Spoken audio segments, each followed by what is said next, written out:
I woke up to the sound of my phone buzzing on the nightstand.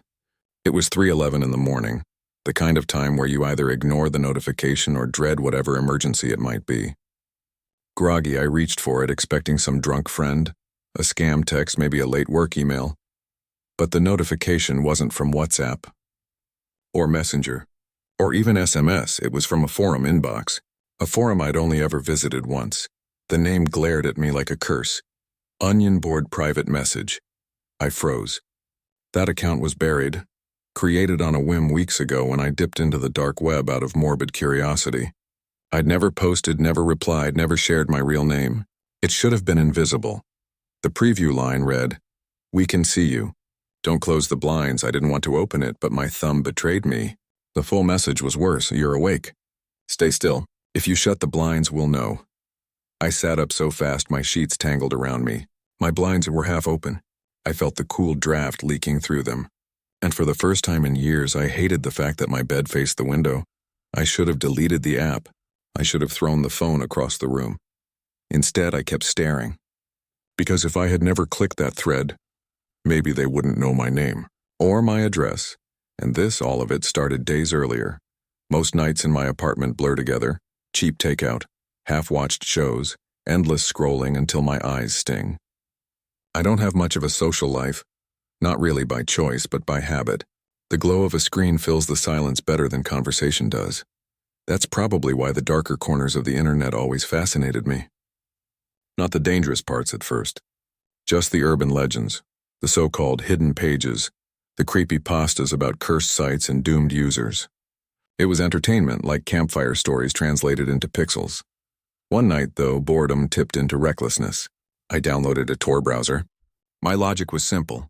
If half the stuff people posted online was fake, then exploring it myself would prove it.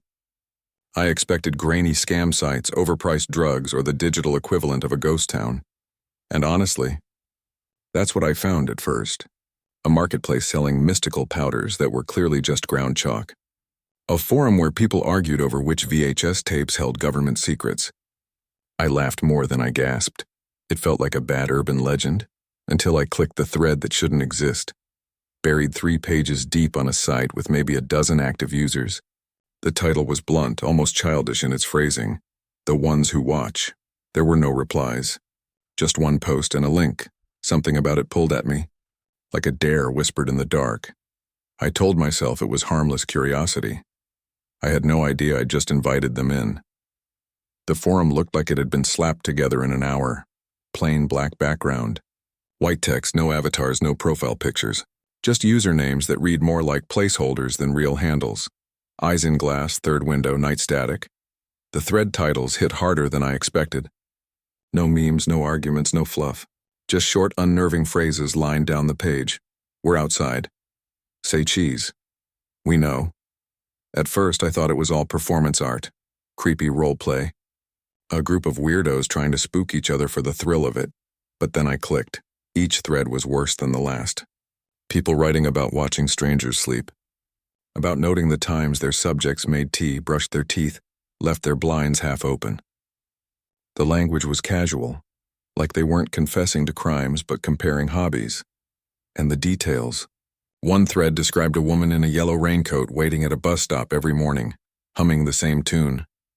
Another described the layout of a grocery store I knew well, down to the crooked express lane sign, and then I froze, because buried in a thread titled "Say Cheese," a post mentioned a bent street sign with peeling stickers on it, a street I pass every day on my way to work. That was when the unease kicked in. These weren't just stories, they were observations. Real ones. I should have closed the tab, shut my laptop, walked away. Instead, curiosity leaned harder than fear ever could. I hovered over the register button and then I clicked. I don't know why I did it. Maybe to prove to myself it was all just roleplay. Maybe because deep down I wanted to poke the hornet's nest. In a thread titled "We Know," I typed out something dumb, like, "Sure you do. What's next? You're outside my window? LOL. I hit enter, smirking at how ridiculous it all was. Minutes later, I got a reply. Short, direct. Don't joke. My first name. We don't like jokes. I stared at the screen, rereading it until my vision blurred. My name. My actual first name, but I never typed it. Not in my comment. Not in the registration form, nowhere. I had used a fake email, a fake username. I was careful. The rush of cold that ran through me wasn't logical, it was primal. Like something had brushed the back of my neck. I slammed the laptop shut. My first instinct was coincidence. Maybe someone guessed. Or maybe there was a data leak, a scrape of some kind. A rational explanation.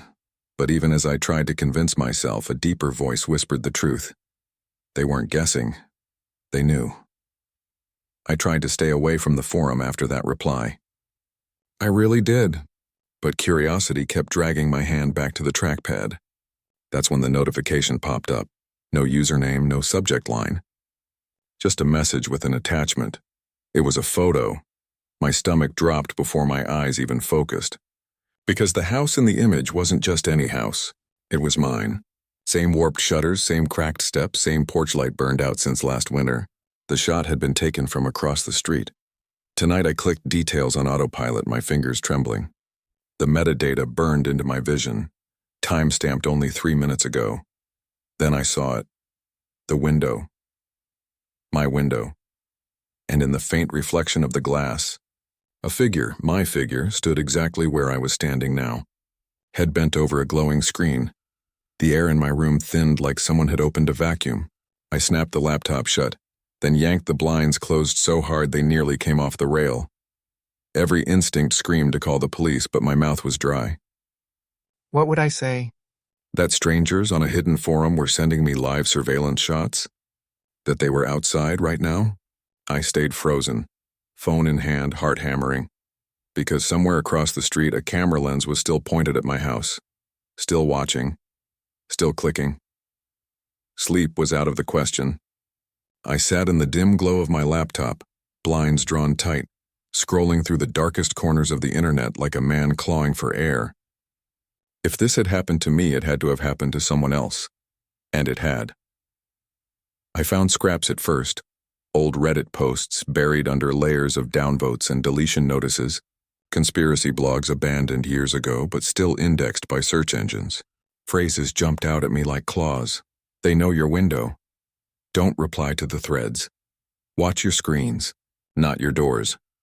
Then I stumbled across screenshots from an archived dark web forum that looked identical to mine. Same bare-bones interface, same eerie thread titles, but the posts ended abruptly, sometimes mid-sentence. They're at the... and nothing else. On one forgotten subreddit, a comment from 6 years ago chilled me to the marrow. If they've already sent a picture, it's too late. No username. No follow-up, just that line like a gravestone.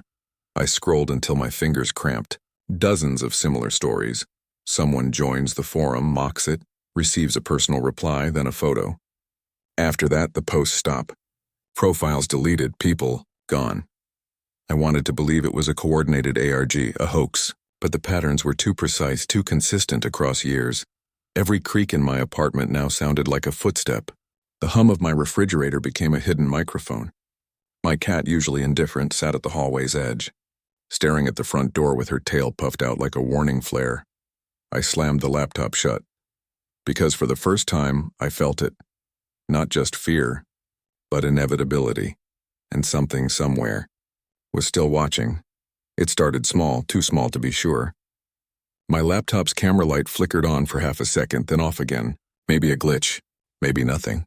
But then my phone, lying face down on the table, buzzed twice and unlocked itself. No fingerprint. No face scan. Just unlocked as if an invisible hand had swiped it open. I told myself it was exhaustion, paranoia, malware. But then a forum DM slid across my screen even though I wasn't logged in anymore. White text on a black background, no avatar, no timestamp. Turn around. I froze. The glow of my monitor felt like a spotlight. My mouth went dry, and I did. For a split second, the webcam feed on my laptop. It was past midnight when the storm broke. Every device I owned lit up at once. Phone, laptop, tablet, even the smart speaker in the corner. Notifications spilled across the screens like a digital tide. Answer us, open up. We're here. I yanked the phone's cord from the wall, but it didn't matter. The screen pulsed violently in my hand, vibrating so hard it felt alive. Each buzz matched a sound from the apartment hallway. A single knock. Then another. Then another. Answer us. Open up. The knocking grew heavier, spreading to the windows, to the balcony door. It was everywhere at once, front, back, sides, like my apartment had grown a heartbeat. My cat yowled from under the couch, a raw animal sound I'd never heard from her before. I tried to dial 911, but the keypad dissolved into white text on black background. "We're here." The letters trembled as if they were being whispered directly into my ear. And then the final message appeared. It wasn't text. It was a live stream. From my hallway. The grainy video showed my apartment door from the outside. A dark shape stood in front of it, tall, still, featureless. No face, no clothes I could describe. Just presence. Its head tilted slightly as if it could sense me watching. On my end, the knocking stopped. On the screen, the shape raised its hand and knocked again. Slow, deliberate. The sound vibrated through the walls of my apartment. A heartbeat later, I dropped the phone. The screen cracked, but the live stream continued, bleeding light across the floor. The knocking became a roar. My vision tunneled, my knees gave out, and the last thing I remember before everything went black was the sound of my name whispered from the other side. When I came to, the apartment was silent. My phone lay shattered on the floor, its screen a spiderweb of cracks. For a brief, fragile moment, I thought it was over. Maybe I had dreamed it all, some sleep-deprived hallucination fueled by paranoia. But then I caught my reflection in the dark TV screen. It blinked, a half-second late. Since that night, things haven't gone back to normal. My laptop, wiped clean, disconnected from Wi-Fi, still pings with messages. No sender, no subject, just the words, "still here." Even my old digital watch, the one with no connectivity at all, buzzed at 3:11 a.m. My cat won't step foot in my bedroom anymore. She stops at the doorway, hisses at the shadows, then runs. And sometimes in the dim light I notice them too. Faint outlines in the corners, lingering just out of focus.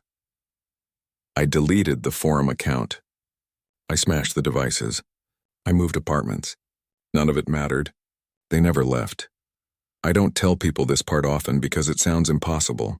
But if you've ever felt your screen watching you back, if your reflection lags, if your phone lights up without reason, then maybe you already know.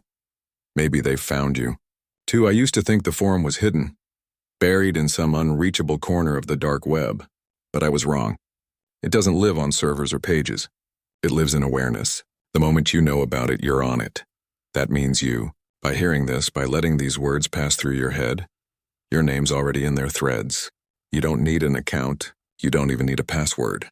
Just attention. That's the invitation. So if your phone buzzes tonight, if you hear a knock that doesn't line up with the clock, don't answer. Don't look. Don't check. And if you've already gotten a message, well, then it's too late. Tell me in the comments if your screen flickered, if your pets acted strange, if something shifted in your reflection. Share your theory, because the watchers will be reading too. Cut. Silence.